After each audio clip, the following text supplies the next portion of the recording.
는 우리 모두에게 하나님 주시는 평강이 충만하시기를 바랍니다. 누가복음 2장 14절은 이렇게 말씀을 하십니다. 지극히 높은 곳에서는 하나님께 영광이요 땅에서는 하나님이 기뻐하심을 입은 사람들 중에 영들마다 기쁨과 위로와 또 평화가 가득 넘쳐나시고 무엇보다도 하나님의 사랑과 자비와 은혜와 긍휼이 풍성하기를 주님의 이름으로 축복합니다. 그런데 여러분, 여기 방금 제가 말씀을 드린 것 중에 하나님의 사랑, 자비, 은혜와 긍휼을 우리는 하나님의 선이라고 하는데요, 이 하나님의 선이 이루는 것이 있습니다. 그것은 죄에 빠진 하나님의 백성들을 구원하는 일입니다. 위기 가운데 있거나 고통 가운데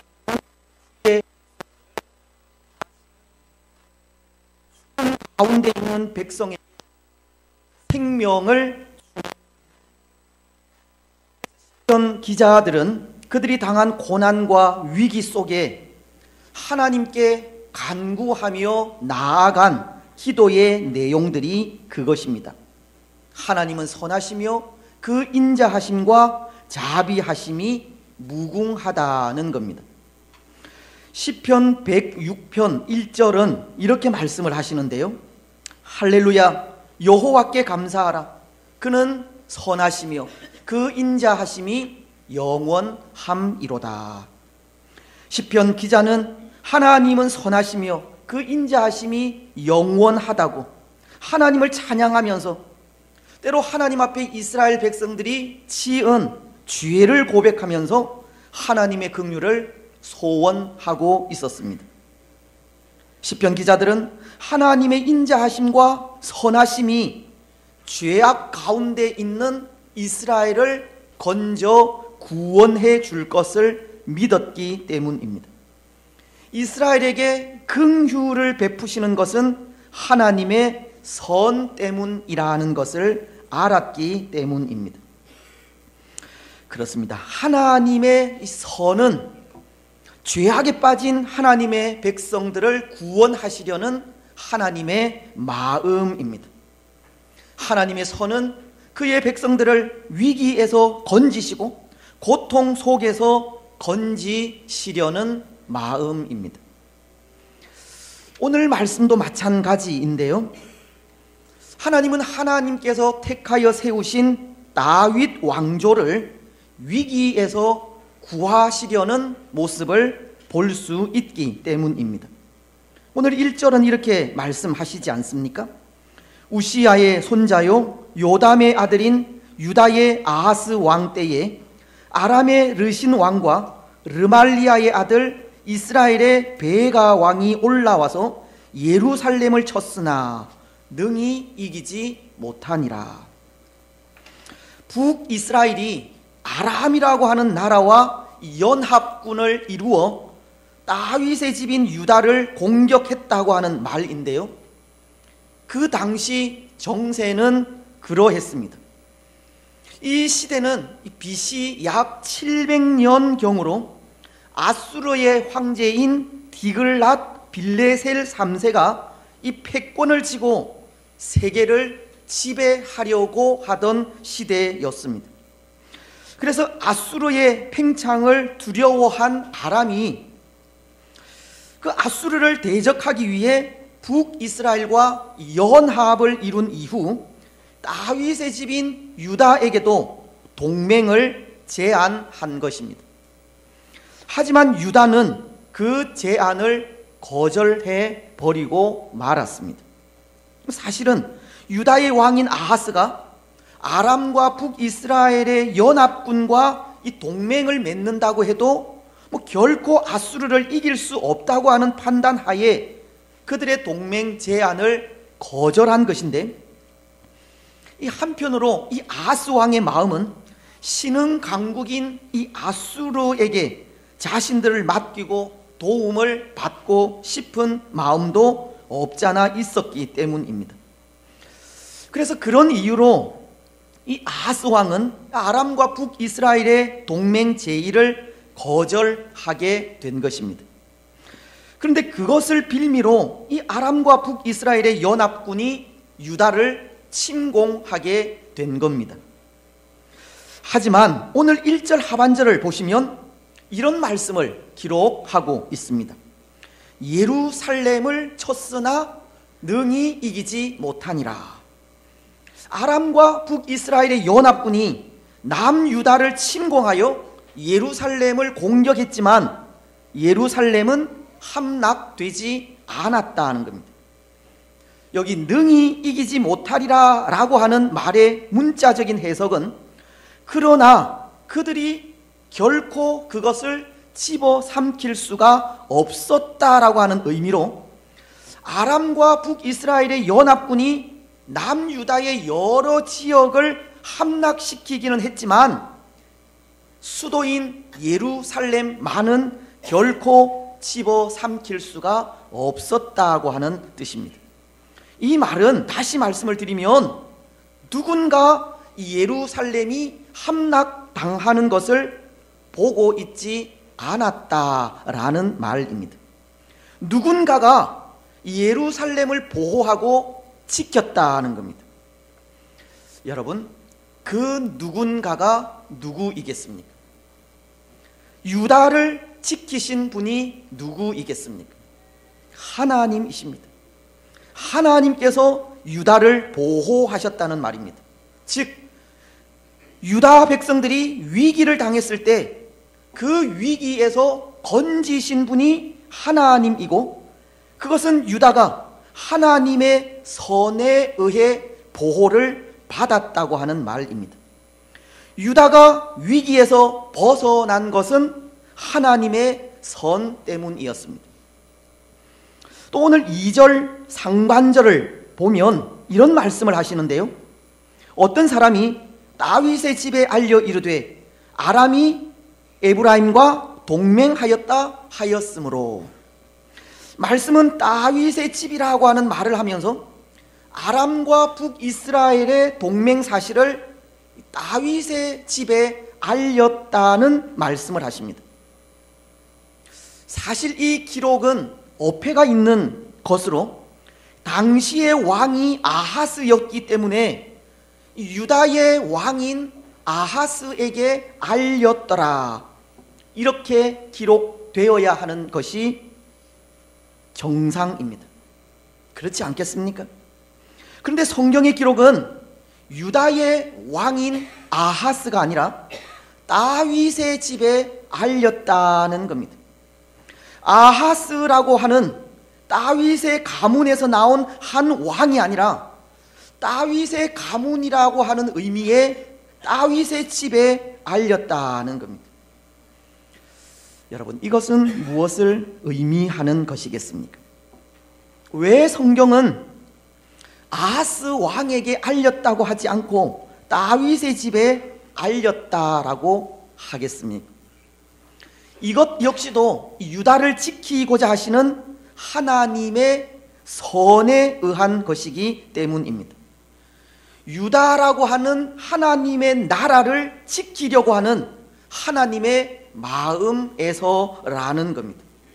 더 나아가 유다의 집을 통해서 태어난 그 다윗을 통해 보내시려는 예수님, 또 예수님을 통해 영원한 하나님의 나라를 이루고자 하시는 하나님의 선 때문입니다. 그래서 오늘 우리는 이것에 대해서 두 가지로 그 의미하는 바를 생각하려고 하는데요. 먼저 그 하나는 다윗의 가문에 약속하신 약속을 기억하라, 그런 의미에서 하나님은 아하스가 아닌 다윗의 집에 아람과 북이스라엘의 동맹 사실을 알린 겁니다. 사무엘하 7장을 보면 하나님이 이 다윗과 맺은 언약을 기록한 부분이 있습니다. 다윗이 여호와의 언약궤를 두기 위해 하나님의 전을 건축하려고 하자 하나님은 나단 선지자에게 이런 약속을 하신 적이 있는데요. 7장 12절과 13절입니다. 내 수완이 차서 내 조상들과 함께 누울 때에 내가 내 몸에서 날 내 씨를 내 뒤에 세워 그의 나라를 견고하게 하리라. 그는 내 이름을 위하여 집을 건축할 것이요 나는 그의 나라 왕위를 영원히 견고하게 하리라. 하나님은 다윗이 아니라 다윗의 몸에서 날 아들이 하나님의 전을 건축하게 될 것이라고 말씀을 하시면서 이 다윗을 향해서는 그 왕위를 견고하게 하실 것을 약속하셨습니다. 하나님은 다윗의 후손을 통해 그 왕위를 계속해서 이어가게 하실 것을 약속하셨다는 겁니다. 그리고 그 약속을 다윗의 아들인 솔로몬에게도 상기시킨 것이 열왕기상 11장을 통해서인데요. 내 종 다윗이 항상 내 앞에 등불을 가지고 있게 하리라고 하시면서 38절을 통해서 이런 말씀을 하십니다.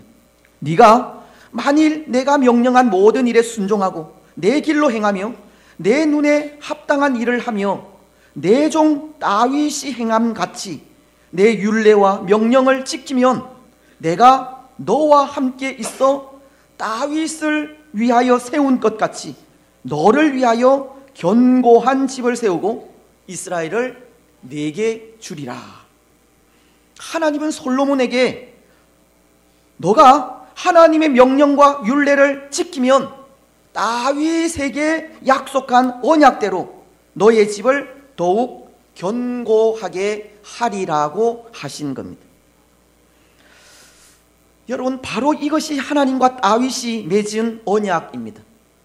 하나님은 다윗의 후손을 통해 왕위를 계속 이어가게 하겠다고 하신 겁니다.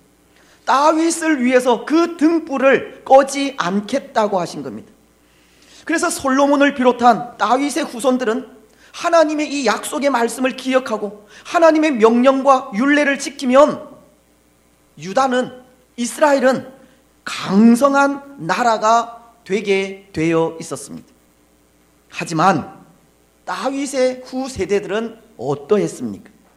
솔로몬을 비롯한 많은 왕들이 하나님의 언약의 말씀을 기억하지 못했고 지키지 못했습니다.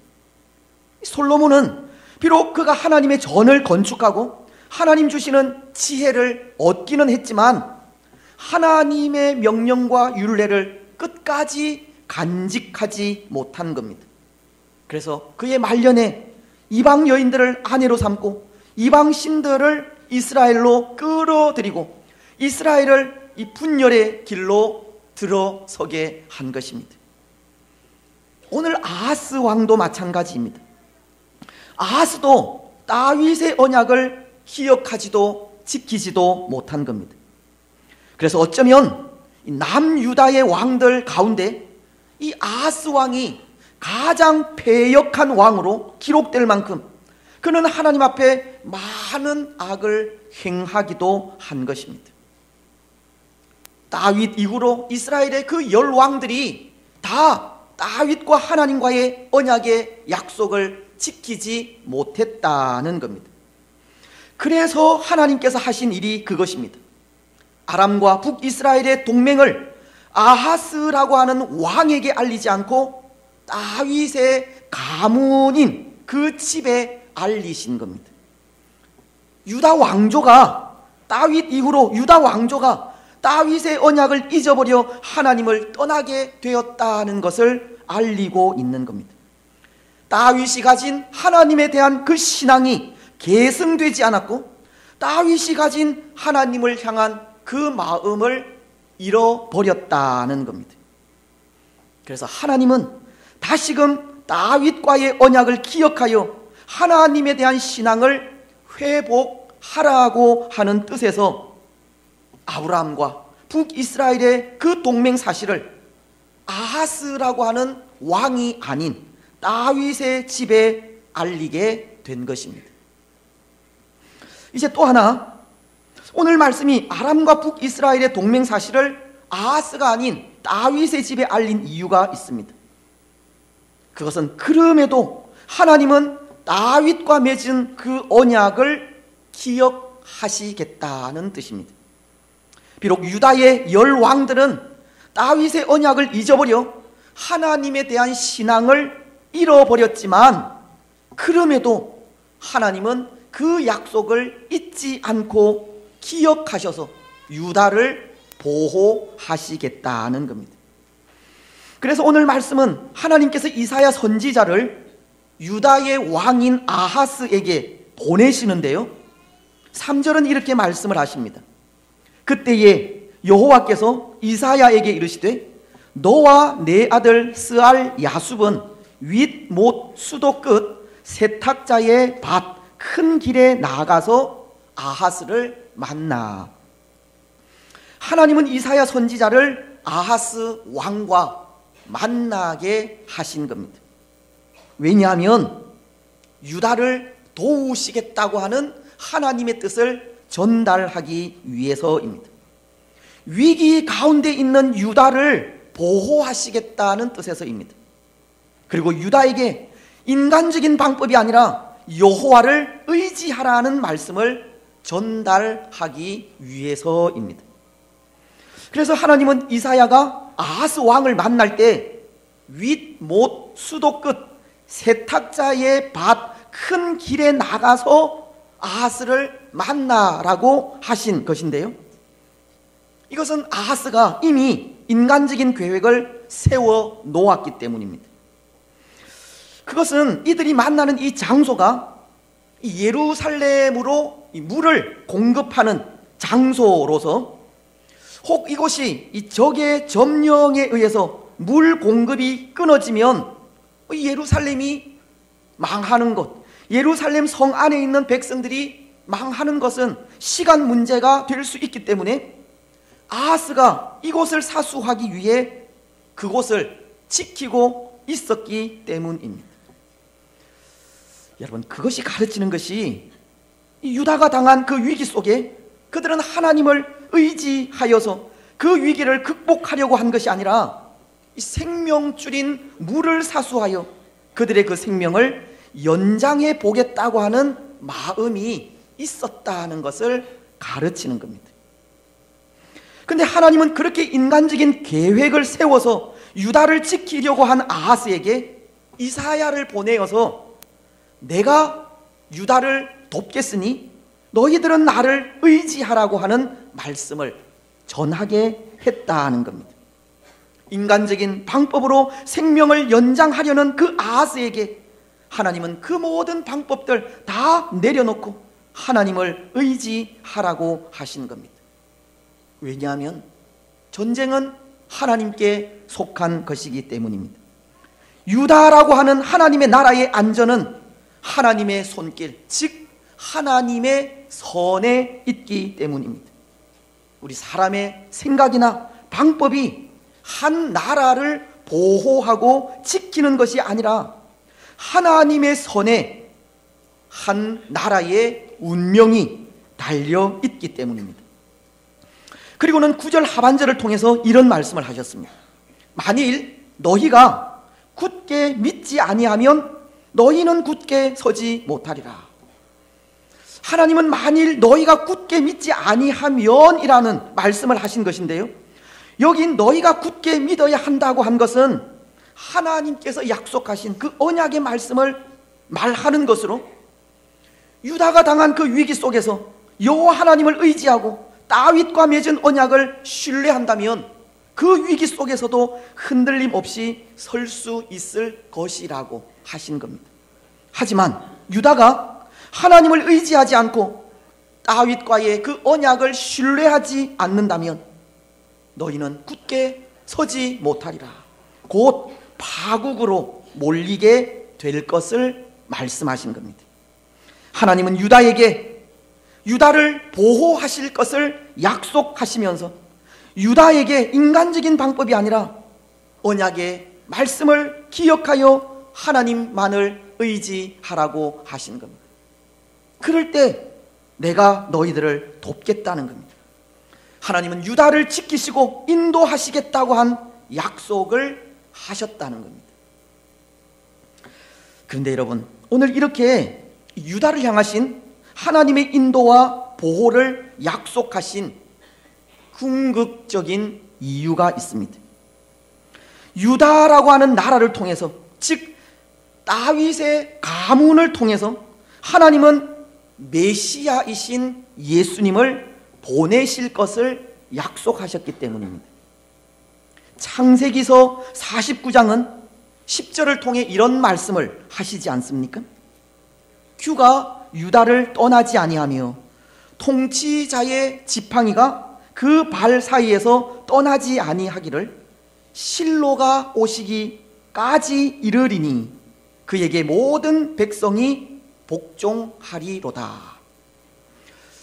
여기 규나 지팡이는 통치자의 권세를 말하는 것이고, 실로는 하나님께서 보내실 메시아를 의미하는 것인데요, 규가 유다를 떠나지 아니하며 통치자의 지팡이가 그 발 사이에서 떠나지 아니하기를 실로가 오시기까지 이르리라고 하는 이 말씀은 메시아가 유다 족속인 다윗의 가문에서 나실 것을 예언하시는 말씀입니다.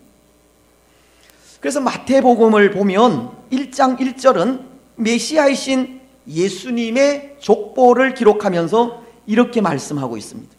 아브라함과 다윗의 자손 예수 그리스도의 계보라. 예수님은 다윗의 집을 통해서 오실 것이라는 겁니다. 그리고 이사야서 7장 14절을 통해서도 이렇게 말씀을 하셨는데요, 그러므로 주께서 친히 징조를 너희에게 주실 것이라. 보라, 처녀가 잉태하여 아들을 낳을 것이요 그 이름을 임마누엘이라 하리라. 하나님은 아하스 왕에게 메시아이신 예수님을 약속하기까지 참된 왕이신 예수님으로 인해 영원히 유다를 지키고 보호하시겠다는 약속을 하신 겁니다. 다윗의 가문으로 이 땅에 오실 예수님을 통해 영원토록 하나님의 나라를 지키겠다는 약속을 하셨다는 겁니다. 오늘 하나님께서 유다를 보호하시고 지키시겠다고 하신 그 이면에는 다윗과의 약속, 다윗의 가문을 통해 메시아가 나실 것이라고 하는 그 약속을 지키기 위함이라는 겁니다. 사랑하는 여러분, 오늘 우리는 메시아이신 예수님의 탄생을 기념하는 성탄절을 맞이하고 있는데요, 예수님은 바로 그 일을 위해 이 땅 위에 오신 겁니다. 다윗과의 약속을 이루시기 위해서입니다.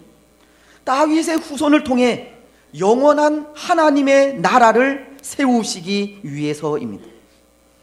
다윗의 후손인 예수님을 통해 오늘 우리를 죄에서 구원하시고 하나님의 백성으로 부르셔서 이 땅 가운데 하나님의 통치가 임하는 하나님의 나라를 만드시기 위해서입니다. 오늘 이 땅 위에 죄로 인해 죽어가는 사람들에게 참된 구원과 영원한 생명과 진정한 평화를 주시기 위해 예수님은 이 땅에 오신 겁니다. 그 일을 위해서 하나님은 다윗에게 언약의 말씀을 주셨고 그 위를 폐하지 않겠다고 약속하셨으며 위기 가운데 있는 유다를 지키시고 보호하시겠다는 약속을 하신 겁니다. 그렇습니다. 오늘날도 마찬가지입니다. 하나님의 그 언약의 말씀은 유효합니다. 어린 아기의 몸을 입고 구원자로 이 땅에 오셔서 십자가의 죽음을 죽으신 예수님의 죽음은 유효합니다. 십자가의 죽음을 죽으신 예수님을 믿는 사람들을 하나님은 지키시고 보호하신다는 겁니다. 그들에게 참된 위로를 주시고 참된 평화를 주시며 영원한 생명을 주신다는 겁니다. 요한복음 3장 16절은 이렇게 말씀하시기 때문입니다. 하나님이 세상을 이처럼 사랑하사 독생자를 주셨으니 이는 그를 믿는 자마다 멸망하지 않고 영생을 얻게 하려 하심이라.